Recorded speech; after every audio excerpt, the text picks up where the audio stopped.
Women in athletics have not always been accepted. There's this question of whether women should be athletes, whether they should do athletic activities, and whether they should, show their legs back in the day. So I sat down with 4 different women in 3 different sports to see their story and for them to tell me about their experiences at a Division I program. I started playing my freshman year of high school, and that was kind of, just high school stuff. And then I started club when I was 16, and that's really what matters in the volleyball world. So that's where recruiters come and watch you and do scholarship things. When I was in middle school, I did track with my dad and my grandpa, my brother, and everybody did hurdles. So I did hurdles in middle school, and I did my freshman year of high school, and then took a break, just did soccer, and then coming back to college, I walked on and did it for 2 years, not hurdles, but yeah. I started in acrobatics and tumbling. Actually was all the way back from when I was 5 years old. I did gymnastics, and I really just did it because my sister did, and I wanted to be like my older sister, so I just went to, flip around, whatever.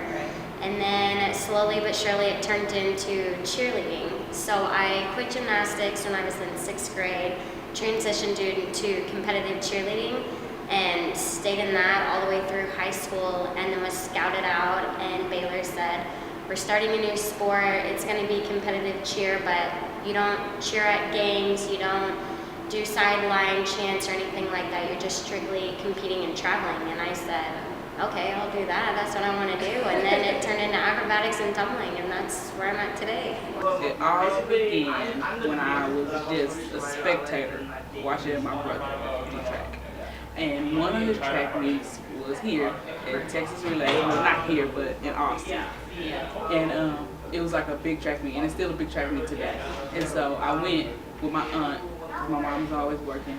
And so I went with my aunt to go support my brother, and he hadn't ran yet. And so my aunt asked me a question, and she was just like, did I want to go and watch a field event? And I didn't know what a field event was. So I was like, yeah, I'm down for the cause. I'm just here watching.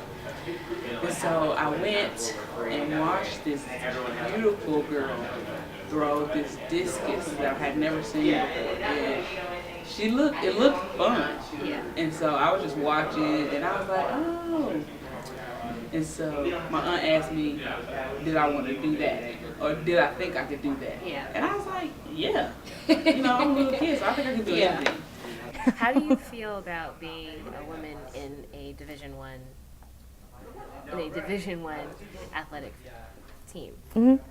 I mean, I take a lot of pride in it because I know a lot of my friends. I was one of the only girls from my group of friends in high school who went Division I. A lot of my other friends went either D3 or NAIA or just other, not districts, but you know what I mean. So I do take pride in it, but at the same time, it doesn't necessarily feel like some big, humongous thing. It's like I went to play sports. It's definitely an opportunity. It is the opportunity of a lifetime. Being an athlete alone is very time-consuming, mentally and physically demanding, and I got to start a new sport for female athletes.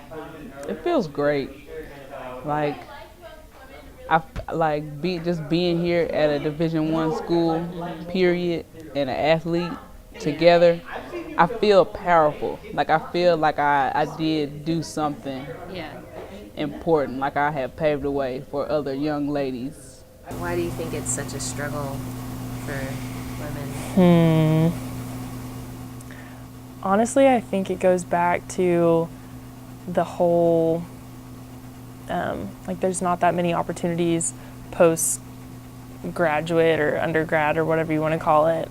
Women's athletics kind of stops after college unless you're going to Wimbledon with tennis or something like that. So, it's kind of not something people put a lot of emphasis on because there's not a career or anything that follows after that. Whereas football or basketball, they have the NBA or MLB or whatever, NFL. Being an inspiration doesn't stop with friends and family. It travels out to the generations underneath us.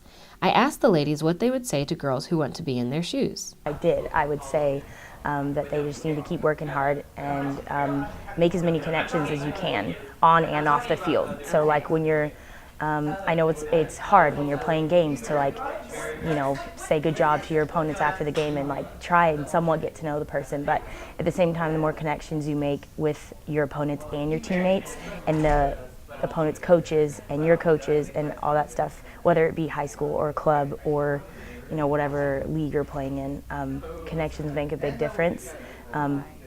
If you know people, you're going to go somewhere. Tell a little girl to never give up and keep trying and to make sure she's motivated and staying focused and doing everything that she can. Don't stop, just keep practicing. And if you're outside in your backyard, I used to spend hours outside every day just working my standing backflips because I wanted them to be better. To just keep working and work and you'll get there. Look More at the school. I mean, the volleyball part of it is going to, you know, dictate your daily life and stuff like that, but a lot of the times it's not like, I guess, what you think it's going to be, and so you need something else in order to balance out the two. And so that's why I like Baylor so much, is because I really enjoy the people and the school and the professors and everything, and it really does make everything like overall better. I say work hard and stick to it.